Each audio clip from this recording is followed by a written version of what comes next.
Dans l'actualité de ce mardi 6 août, la célébration aujourd'hui de l'édition 2013 de la Journée nationale de l'excellence, c'était au palais présidentiel en présence du chef de l'État Alassane Ouattara. 44 lauréats issus de plusieurs domaines d'activité ont été primés pour leur travail et leur mérite. Après l'annonce de leur mise en liberté provisoire, les 14 détenus de la crise post-électorale ont rejoint leur famille aujourd'hui. Les concernés reviennent des prisons de Korogo, Boundiali, Bouna et Katiola. Ils sont arrivés dans la capitale économique ivoirienne vers 12h50 après avoir été héliportés par l'ONUCI. Et puis la SEC Mimosa, vainqueur de la Coupe nationale ce soir face au Stella Club d'Abidjan. Après un match nul sur le score d'un but partout, les jaunes et noirs l'ont emporté au tir au but. La rencontre s'est jouée à la veille de la célébration de la fête nationale de l'indépendance. Voilà pour le sommaire, il est 20h à Abidjan et partout en Côte d'Ivoire. Bonsoir à tous et bienvenue dans le 20h.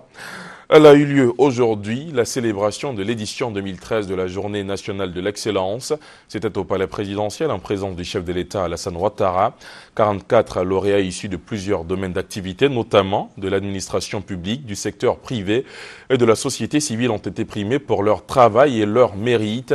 Tous les lauréats ont reçu chacun un trophée, un diplôme signé par le président de la République et une enveloppe de 10 millions de francs CFA. Viviane Haïm. Remobiliser la nation ivoirienne autour de la valeur travail. Le président de la République, Alassane Ouattara, vient de réinstaurer, après une longue éclipse d'une vingtaine d'années, la Journée nationale de l'excellence. Pour cette première édition, célébrée ce mardi 6 août, veille de la fête nationale, ce sont 44 lauréats qui ont été honorés au cours d'une cérémonie qui s'est déroulée au palais présidentiel, en présence du président de la République et son épouse. Issus de l'administration publique, du secteur privé, de la société civile, ces lauréats ont été sélectionnés par un comité national composé de 13 membres et présidé par le Premier ministre Daniel Kablan-Duncan. Leur choix a été opéré, a fait savoir le Premier ministre, sans considération d'appartenance politique, ethnique ou religieuse.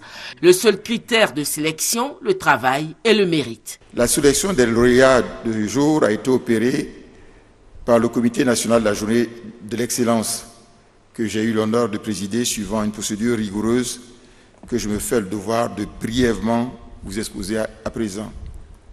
En relation avec les différents responsables des ministères, du secteur privé et de la société civile, ce comité est parvenu à déterminer l'intitulé exact des prix d'excellence dans les différents domaines d'activité retenus, définir les critères de sélection et la grille d'évaluation, adopter une méthodologie pour la sélection des lauréats.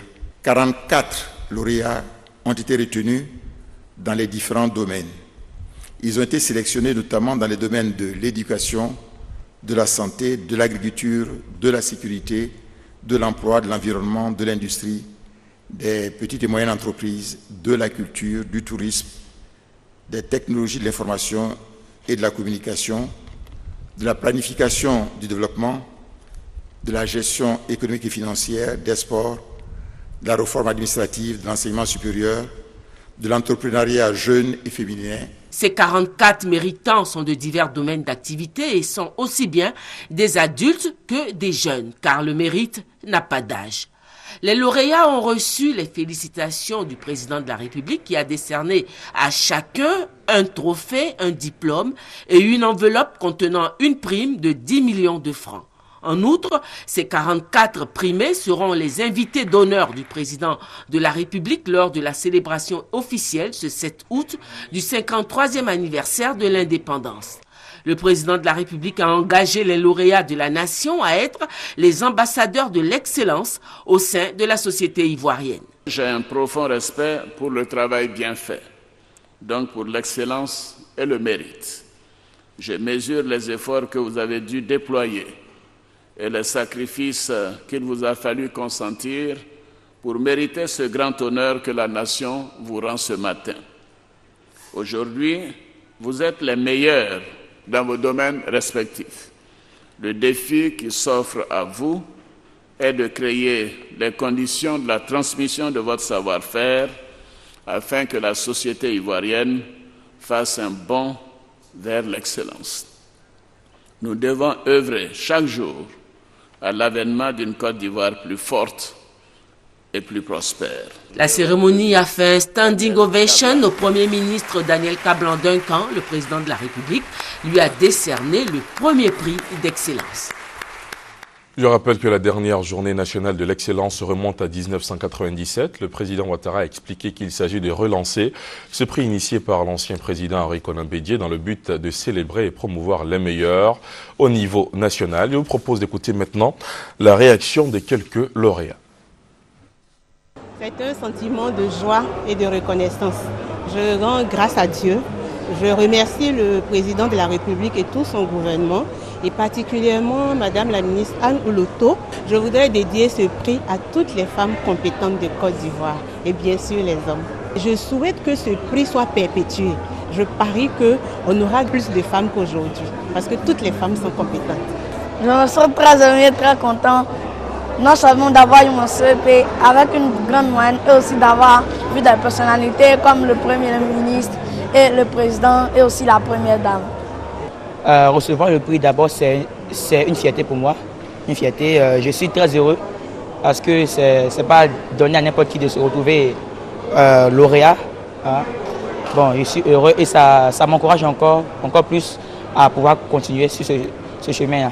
J'étais très honorée et c'était aussi une grande fierté pour moi de recevoir ce prix. Je peux leur conseiller d'écouter leurs parents, de suivre les conseils des adultes, des professeurs et aussi de persévérer dans l'effort. Bon, vraiment, je suis émue. Ça, c'est la première des choses.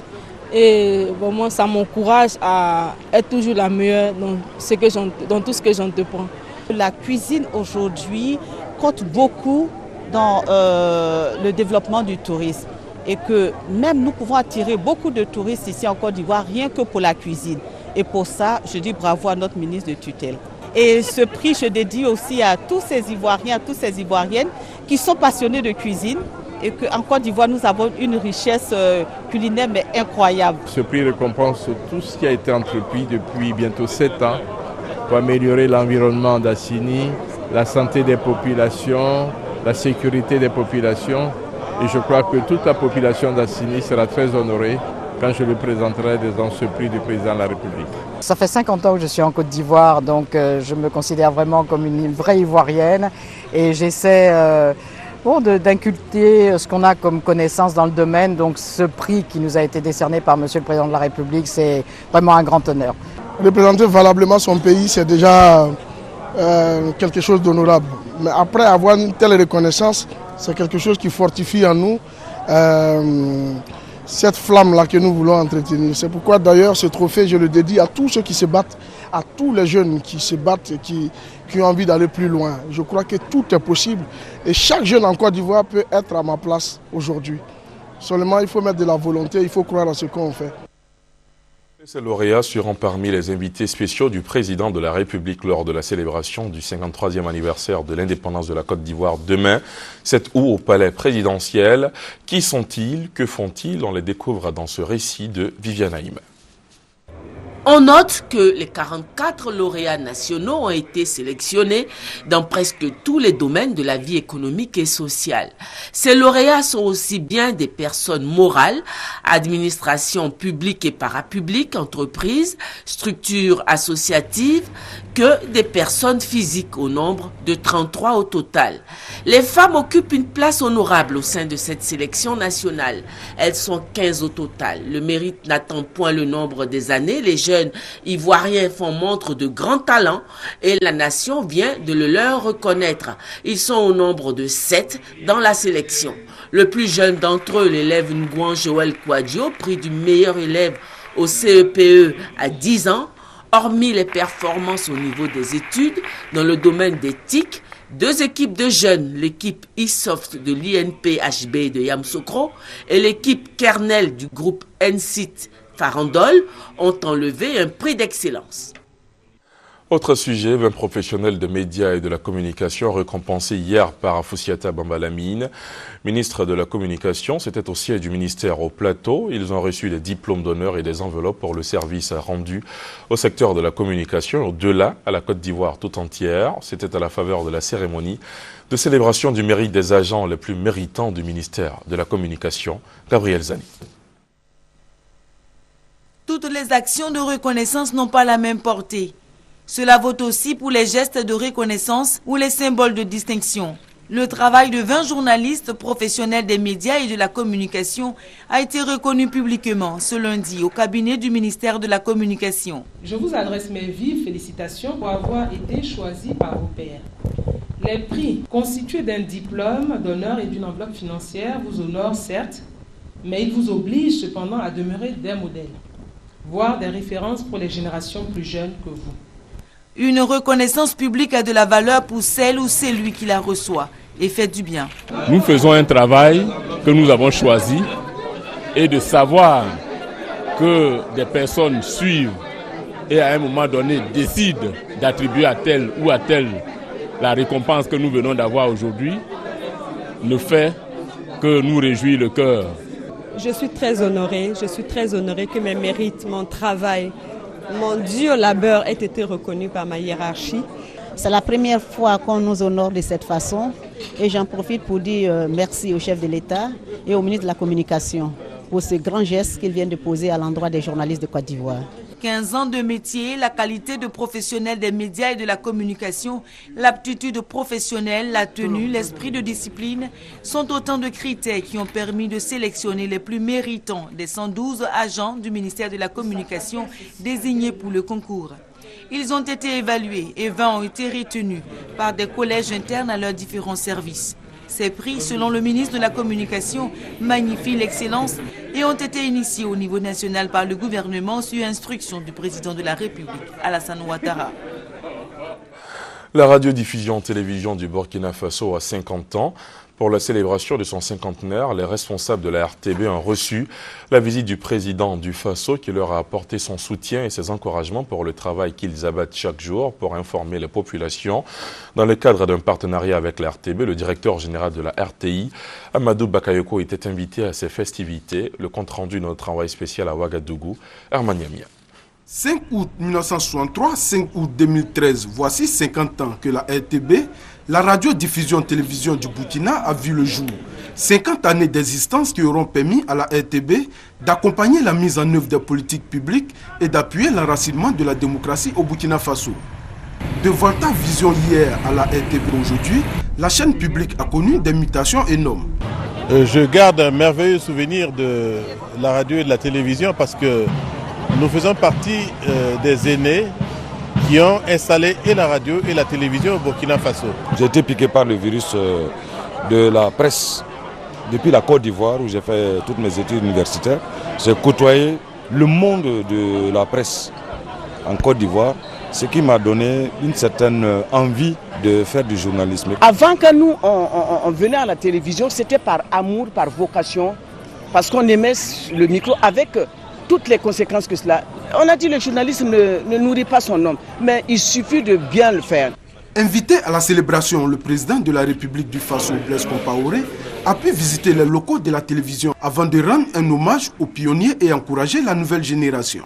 Soutenir celles qui à la télévision ici permettent aux Burkinabés de mieux comprendre, d'être mieux formés, non seulement pour organiser au mieux leur cohésion, leur unité nationale.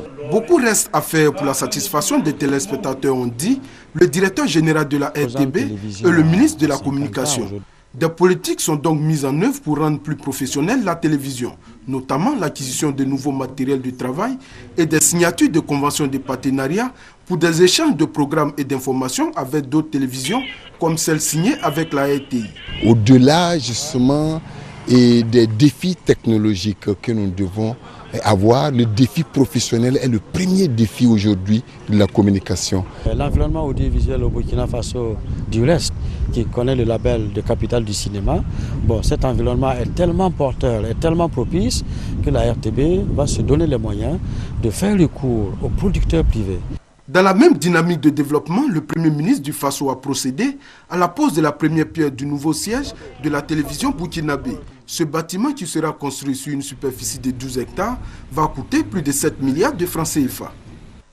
Deuxième titre de ce 20h, après l'annonce de leur mise en liberté provisoire hier, les 14 détenus de la crise post-électorale ont rejoint leur famille aujourd'hui. Les concernés reviennent des prisons de Korogo, Bundiali, Bouna et Katiola. Vous aurez les images avant le terme de cette édition. Nul n'a le droit de déchirer une page de son histoire et pour ce devoir de mémoire, la Côte d'Ivoire célèbre demain, 7 août, le 53e anniversaire de son indépendance. Aujourd'hui, l'économie du pays semble bien se porter, malgré quelques difficultés dues aux fréquentes crises des 3 dernières décennies. Le bilan de cette économie avec Laurent Banga. La Côte d'Ivoire est demeurée un pays prospère et stable au cours des 2 premières décennies de son indépendance. Cette prospérité a attiré de nombreux ressortissants des pays de la sous-région en quête d'emploi et de mieux-être, faisant d'elle une terre d'accueil. Durant cette période, la cohésion sociale a été bâtie grâce à une politique volontariste d'aménagement du territoire au profit des zones déshéritées d'une part et sur une redistribution des revenus comme mécanisme d'incitation au développement d'autre part. Le charisme du premier président de la République et la solidarité entre les différentes communautés ont servi d'amplificateur de cette cohésion. Les bases de cet équilibre social ont été malheureusement ébranlées par des contradictions apparues sous les effets conjugués de la récession économique des années 80 et de la consolidation de la démocratie en Afrique à partir des années 90. À cela s'ajoutent plusieurs autres facteurs endogènes qui ont contribué à la dégradation du climat sociopolitique et à l'effritement de la cohésion sociale. Le coup d'État de 1999 et plusieurs tentatives de déstabilisation, notamment la rébellion de 2002, suivie de la crise post-électorale, ont créé une fracture sociale caractérisée par les conflits entre les différentes communautés. Certains peuples continuent de se regarder en chien de faïence, en dépit des appels à la réconciliation lancés par la Commission de dialogue, vérité et réconciliation, CDVR. Ce processus, enclenché en 2011, connaît un cheminement lent et tortueux qui amène certains à s'interroger sur son avenir. Mais avec la liberté provisoire accordée à certaines personnes proches de l'ancien président, les lignes de la réconciliation semblent bouger avec une bonne dose de sincérité, d'humilité, de bonne volonté et d'amour. Les différents protagonistes parviendront à briser le mur de la méfiance. La Côte d'Ivoire célèbre donc demain, 7 août, le 53e anniversaire de son indépendance. Célébration toujours marquée par le chant de l'abidjanaise, l'hymne national du pays, composé de paroles fortes qu'on pourrait considérer comme une boussole pour les Ivoiriens. Et puisqu'on en parle, les Ivoiriens connaissent-ils ces paroles? Si tel est le cas, est-ce que ces paroles sont mises en application? Les réponses dans ce reportage de Victorine Yaoyobwe.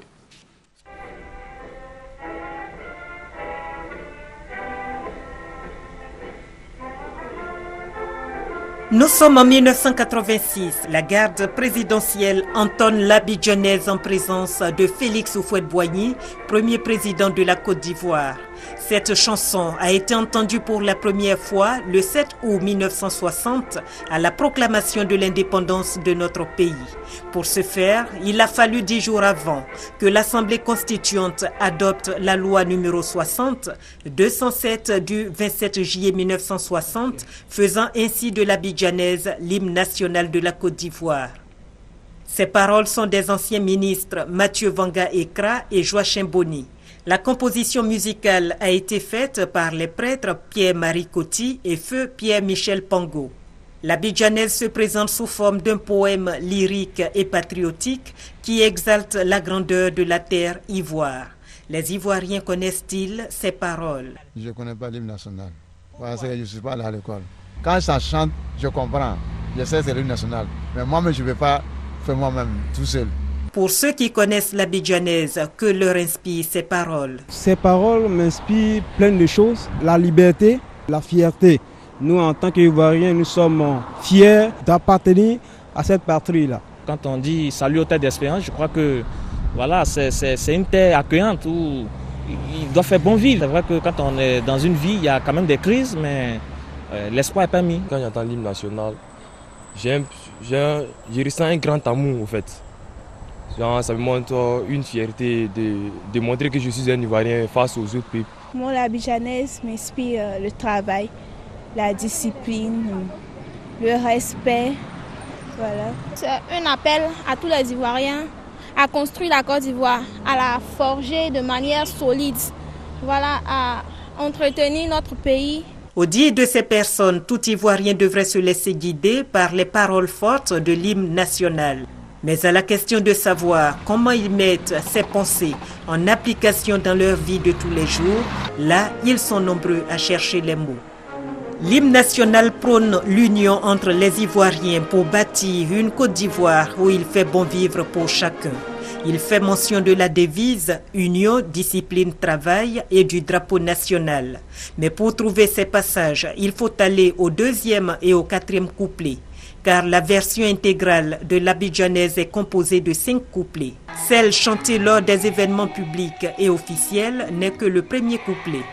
C'est l'occasion, à la veille de la célébration du 53e anniversaire de l'indépendance de la Côte d'Ivoire, de se replonger dans ces paroles fortes, comme le recommande ce passage. Abidjan, à la veille de la fête nationale, vit aux couleurs de l'événement. Les drapeaux aux couleurs nationales orange, blanc et vert flottent à chaque coin de rue et sur les édifices publics. À cette occasion, la rédaction de RTI 1 s'est rapprochée d'une frange de la population, celle des années 80. Quel regard porte la jeunesse ivoirienne sur la célébration de l'indépendance dans le pays? Alexis Ouedraogo. Une 53e bougie pour la Côte d'Ivoire. Le pays fête son indépendance ce mercredi. Pour les plus anciens, le souvenir de la fin de la lutte pour la liberté.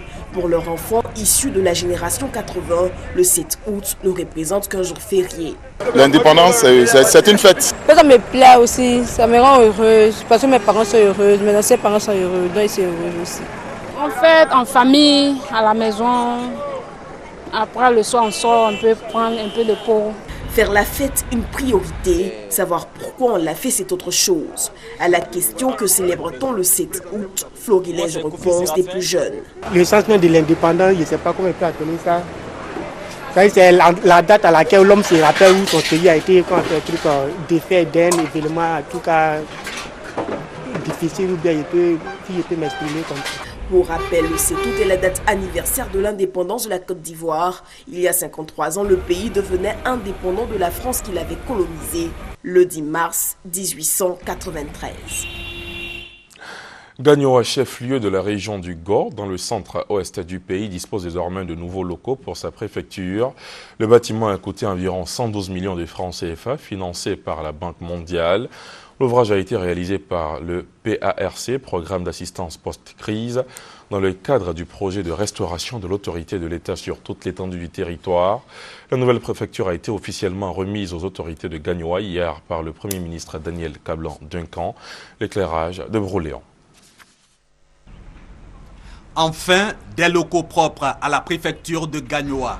Un bâtiment de niveau R+1 comprenant 20 bureaux et une salle de réunion tout entièrement équipée.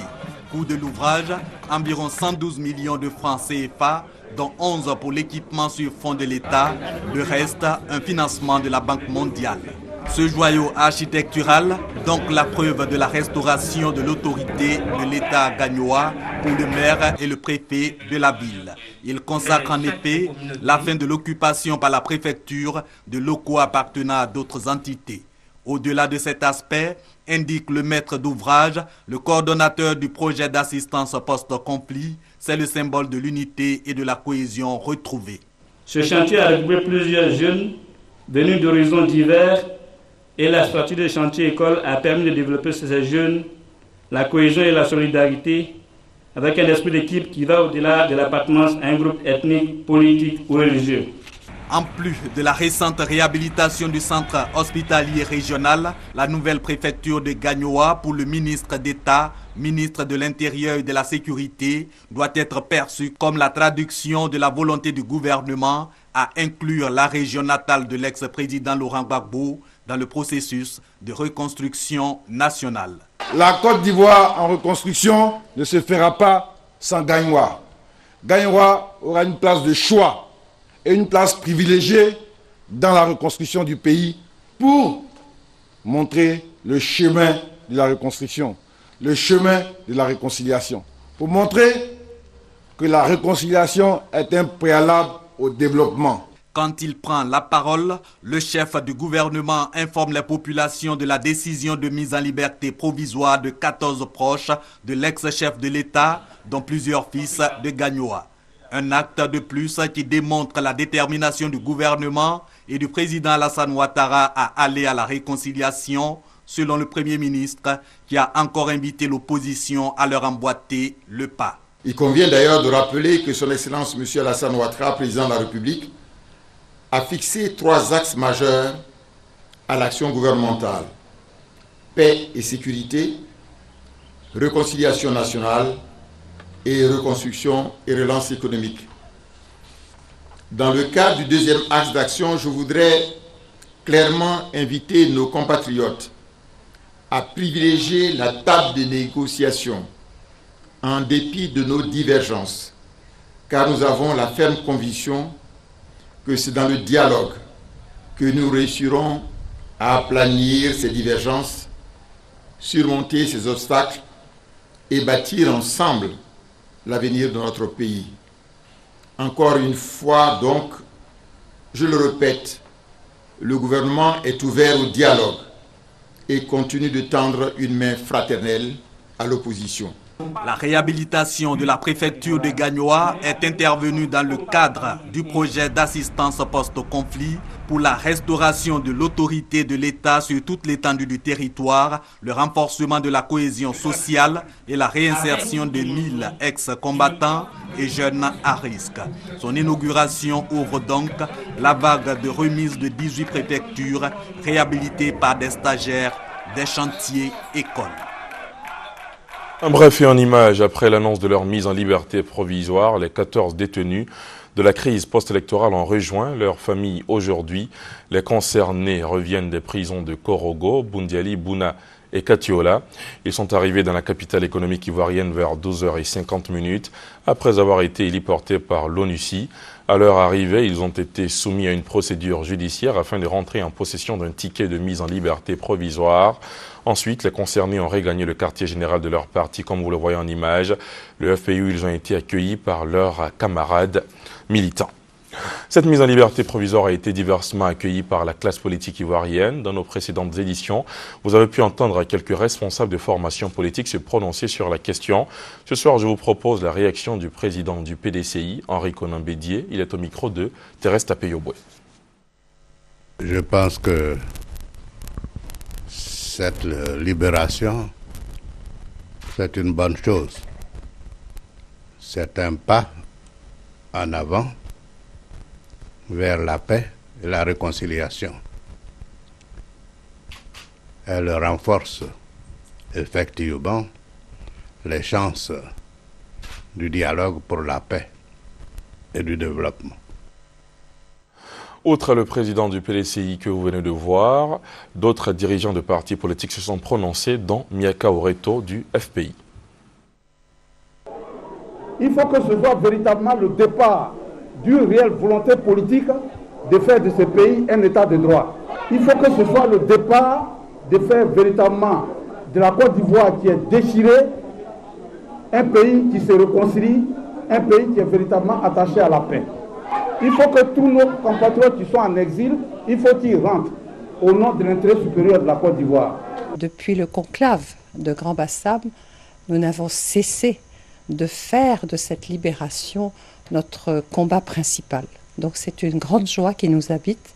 Nous pensons que c'est une avancée notable. Et ce geste de décrispation que nous attendions, c'est un acte important, même si nous pensons qu'il n'est qu'un début. Il amorce quelque chose parce que le chemin de la réconciliation est long, mais il faut que nous y arrivions. On a aussi donné la parole au peuple, aux Ivoiriens, pour savoir ce qu'ils pensent de cette décision de la justice ivoirienne. Voici quelques réactions au micro d'Herman Yamia. Je pense que c'est une bonne chose pour le processus de paix et de réconciliation en Côte d'Ivoire. Je pense que ce n'est que le début. Je pense que chacun donnera le meilleur de soi-même pour qu'on puisse, en tout cas, avancer, arriver à atteindre le niveau de paix qu'on souhaiterait en Côte d'Ivoire. Quand on parle de la réconciliation, tout ça fait partie. Aujourd'hui, la population est divisée. C'est vrai qu'on parle de la réconciliation, mais c'est pas vrai. Il Il fallait qu'il libère toutes ces personnes-là. Qu'il les libère. Il devait les libérer immédiatement pour qu'il y ait la réconciliation. C'est un grand geste. Voilà. Donc je prie et j'exhorte les Ivoiriens à aider le président Alassane Dramane Ouattara à pouvoir bien développer le pays. Parce qu'il fait beaucoup pour la Côte d'Ivoire. Il fait beaucoup même. Voilà. En tant qu'un jeune étudiant, je dis merci et j'encourage les Ivoiriens à le soutenir. Pour la réconciliation, je crois que c'est une bonne chose, puisque on va tous à la réconciliation. Mais ce que je demande aux parents victimes, vraiment, c'est de pardonner. Tout est fait pour que les âmes reposent en paix. Il faut pardonner. Je pense que c'est une bonne chose. Ça concourt à l'avancée de la réconciliation. Puis bon, on espère que le message sera compris comme ça, dans ce sens-là. Je pense que la libération pour l'époque Gbagbo, c'est déjà un vrai pas, vu la réconciliation qu'il y a dans notre pays, en bonne voie. Je voudrais dire merci au président. En tout cas, ça agit les cœurs. C'est avec un grand soulagement pour les familles des prisonniers politiques que nous avons appris la mise en liberté de plusieurs dirigeants du FPI. Cela prouve que la réconciliation nationale tant souhaitée par tous les Ivoiriens est en marche. L'ONG Côte d'Ivoire Fraternité réitère sa confiance en la justice ivoirienne. Et c'est pour nous l'occasion de remercier tous ceux et toutes celles qui œuvrent en faveur de la cohésion sociale et d'un retour définitif du climat apaisé entre les fils et filles de notre chère patrie. En terminant sport football avec la SEC Mimosa, vainqueur de la Coupe nationale ce soir face au Stella Club d'Abidjan. Après un match nul sur le score d'1 but partout, les jaunes et noirs l'ont emporté au tir au but. La rencontre s'est jouée à la veille de la célébration de la fête nationale à Bouaké. Sébastien Wogna.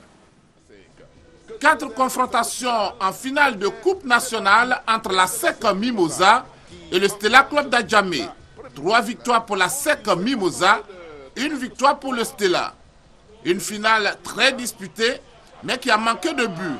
Aucun dans la première partie. La deuxième mi-temps était plus animée avec de belles actions. D'abord du Stella Club d'Adjamé, ensuite la SEC Mimosa, qui a souvent réussi à inquiéter le portier du Stella, Aïfimi Christophe. 90 minutes, 0-0. 30 minutes de prolongation, pas de changement au score. Les deux équipes sont obligées de passer par la séance des tirs au but.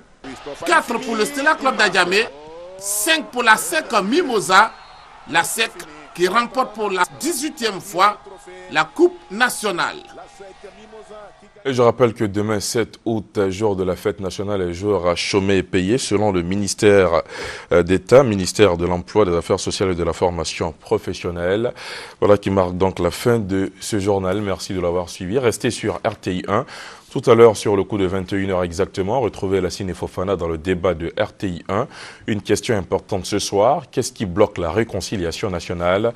4 invités répondront à cette interrogation. Quant à moi, je vous retrouve à bientôt. Excellente soirée sur la chaîne qui rassemble. Bonsoir.